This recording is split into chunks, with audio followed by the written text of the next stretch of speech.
Okay, Giovanni, it's nice to have you here in Tampere and heard your ideas about performance dialogue. You have been reading about our papers and we have been discussing about performance dialogue. What do you think about it?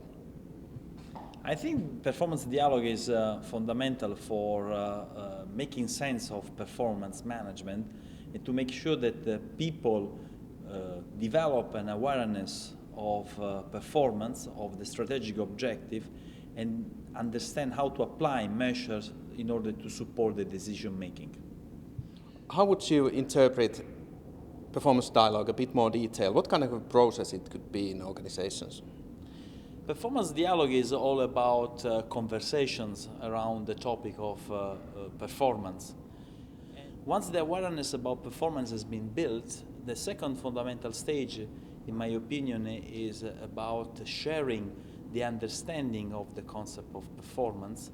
And this has to be followed up by agreeing, when we talk about a conversation, reaching an agreement about what are the key performance to be discussed.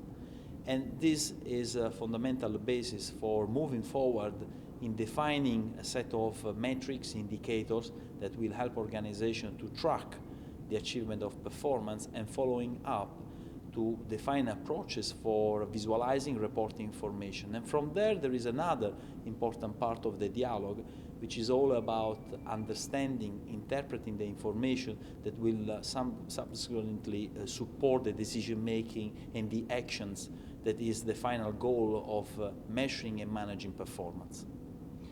We were also discussing about the rationalism behind the performance management discipline in more widely. What do you think about how do this approach questions the overall idea behind the performance management approach? Performance, when we apply performance management within the context of organization, is not only a rational issue, but involves human behaviors, and then involves emotions, involves human traits.